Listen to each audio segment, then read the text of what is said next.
Halo, Assalamualaikum warahmatullahi wabarakatuh. Perkenalkan, nama saya Wan Gunawan, Prodi Manajemen Universitas Primagraha, Kampus Masa Depan Gemilang. Dalam video kali ini, untuk memenuhi tugas mata kuliah Manajemen Operasional yang diampu oleh Bapak Abdul Wahid Alfariji SEMM, saya akan membahas manajemen operasional. Yang pertama itu perencanaan operasi terutama mengenai sumber daya manusia, desain pekerjaan dan pengukuran kinerja.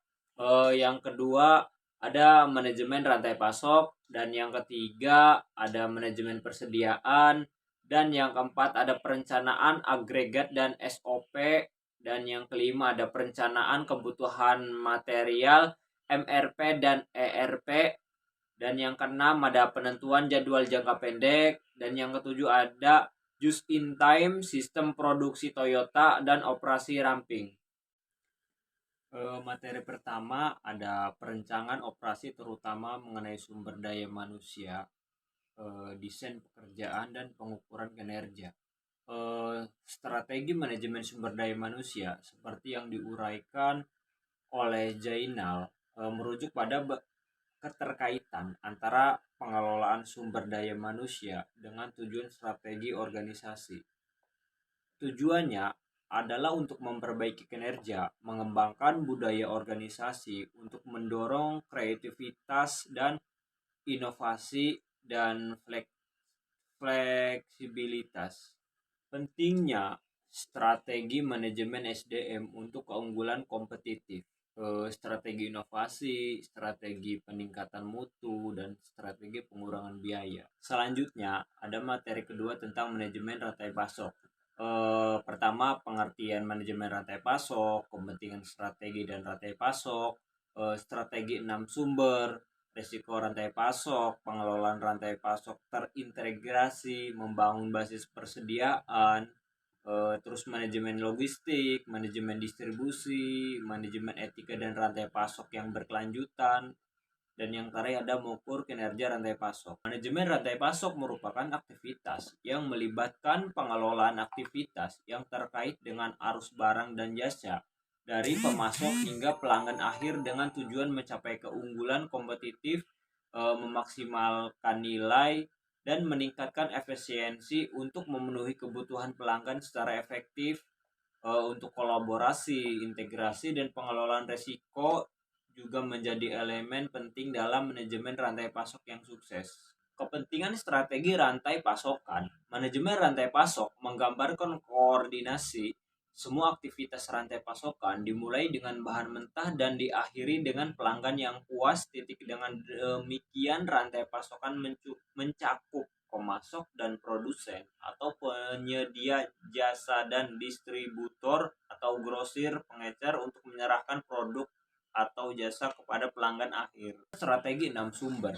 Yang pertama itu banyak pemasok, terus sedikit pemasok, dan yang ketiga ada integrasi vertikal, yang keempat ada ventura bersama, dan yang kelima ada jaringan Kairestu, dan yang keenam ada perusahaan virtual. Manajemen logistik. Manajemen logistik merupakan suatu ilmu, pengetahuan, atau seni serta proses mengenai perencanaan dan penentuan kebutuhan pengadaan, penyimpanan, penyaluran, dan pemeliharaan serta penghapus material atau alat-alat.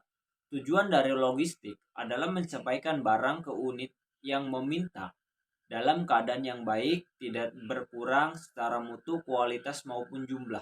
Manajemen distribusi adalah sebuah proses yang digunakan oleh organisasi bisnis untuk mengawasi pergerakan barang dari pemasok, produsen, grosir, dan distributor ke pelanggan akhir. Manajemen etika dan rantai pasok yang berkelanjutan. Yang pertama ada etika personal, terus etika dalam rantai pasokan, dan yang ketiga perilaku etika terhadap lingkungan. Manajemen persediaan.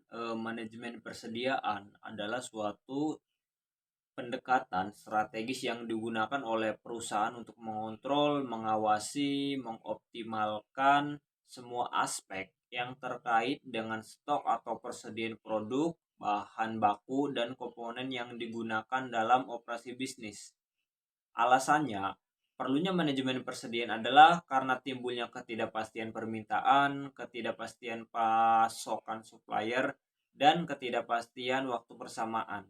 Sedangkan tujuannya adalah untuk memberikan pelayanan yang terbaik bagi konsumen, memperlancar biaya produksi, menginspirasi kekurangan, dan dalam rangka menghadapi fluktuasi harga. Fungsi manajemen persediaan yang pertama itu untuk mengantisipasi stok yang kurang, yang kedua menyediakan stok cadangan, dan yang ketiga menjaga kelancaran penjualan, dan yang keempat merapikan sistem pengelolaan inventaris, dan yang kelima menjaga kualitas produk, dan yang keenam mengurangi risiko kesalahan pembukuan.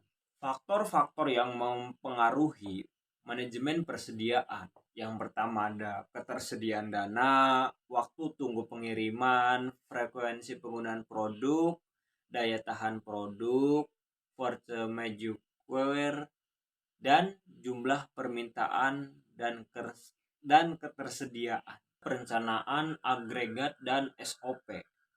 Perencanaan agregat adalah suatu strategi yang digunakan untuk menyesuaikan kapasitas produk dan sumber daya dengan permintaan dengan tujuan untuk meminimalkan biaya. Perencanaan agregat melibatkan peramalan permintaan dalam jangka pendek, jangka menengah, dan jangka panjang. Tetapi biasanya perencanaan agregat difokuskan pada rancangan jangka menengah antara 3 hingga 12 bulan. Perencanaan agregat dan operasi. Yang pertama itu perencanaan penjualan, yang kedua perencanaan persediaan, dan yang ketiga ada perencanaan distribusi, dan yang keempat ada koordinasi tim dan komunikasi antar fungsi, dan yang kelima ada pemantauan dan penyesuaian. Strategi-strategi perencanaan agregat. Yang pertama itu menurut Heiger dan Render terdapat 3 macam strategi. Yang pertama strategi pilihan kapasitas, strategi pilihan permintaan, dan strategi pilihan campuran. Manajemen pendapatan, ada segmentasi pasar, terus pengaturan harga dinamis, terus optimasi ketersediaan, ada analisis permintaan, ada pemasaran dan penjualan taktis, dan ada penggunaan teknologi, dan yang terakhir ada pelatihan dan pengembangan karyawan. Manajemen MRP adalah sistem perencanaan dan pengendalian yang digunakan untuk menghitung bahan dan komponen yang dibutuhkan untuk memproduksi suatu produk. Sistem ini terdiri dari 3 tahap yang utama, yaitu yang pertama untuk mengambil inventaris bahan dan komponen yang tersedia, yang kedua mengidentifikasi bahan dan komponen tambahan yang dibutuhkan, dan yang terakhir untuk menjadwalkan produksi atau pembelian bahan dan komponen. Teknik pengukuran LOT itu ada LVL, EKIKI, ERP, Enterprise Resource Planning, merupakan sistem informasi yang dirancang untuk perusahaan manufaktur atau jasa. Tujuannya adalah untuk menyatukan dan otomatisasi proses bisnis terkait operasi, produksi, distribusi dalam perusahaan. MRP digunakan pada berbagai industri, terutama yang berkarakteristik job shop, yakni industri yang memproduksi sejumlah produk dengan menggunakan peralatan produksi yang relatif sama. Struktur MRV terdiri dari beberapa komponen, yaitu jadwal produksi industri, terus yang menunjukkan jumlah waktu produk yang akan diproduksi, perusahaan manufaktur yang menerapkan manajemen rantai pasok. Ada 5 pengembangan utama, yaitu untuk pengembangan produk, pengadaan, terus perencanaan pengendalian produksi, dan pengiriman. Penentuan jadwal jangka pendek adalah penterjemahan keputusan kapasitas, perencanaan agregat, serta jadwal induk ke dalam urutan pekerjaan dan atas karyawan, materi, material, dan permesinan. Keutamaan penentuan jadwal jangka pendek. Yang pertama itu untuk meningkatkan efisiensi, yang kedua untuk meningkatkan kepuasan pelanggan, dan yang ketiga ada meningkatkan akuntabilitas. Permasalahan penentuan jadwal jangka pendek. Yang pertama itu keterbatasan kapasitas sarana dan prasarana perusahaan. Yang kedua, kurangnya sesuainya permintaan dari konsumen dengan kebutuhan. Yang ketiga, keterbatasan persediaan bahan baku. Dan yang keempat, penetapan ketentuan teknis dalam pembuatan barang yang belum maksimal. Metode penentuan jadwal atau metode penugasan merupakan proses perlimpahan tugas atau pekerjaan pada sumber daya.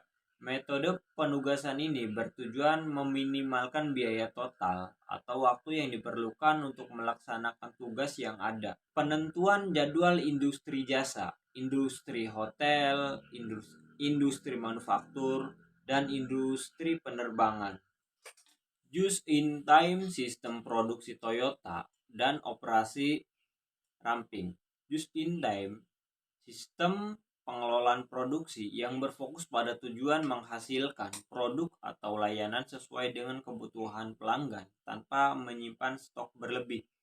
Pendekatan JIT merupakan persediaan dan meningkatkan efisiensi produksi dengan menyuplai bahan baku tepat waktu ke lini produksi untuk memenuhi permintaan sehingga mengurangi pemborosan dan pembiayaan penyimpanan.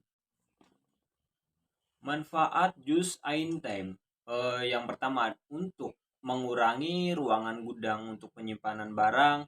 Yang kedua untuk mengurangi waktu setup dan penundaan jadwal produksi. Dan yang ketiga untuk mengurangi pemborosan barang rusak. Dan yang keempat untuk mengurangi penggunaan mesin dan fasilitas secara baik. Dan yang kelima untuk menciptakan hubungan yang lebih baik dengan pemasok. Dan yang keenam layout pabrik yang lebih baik.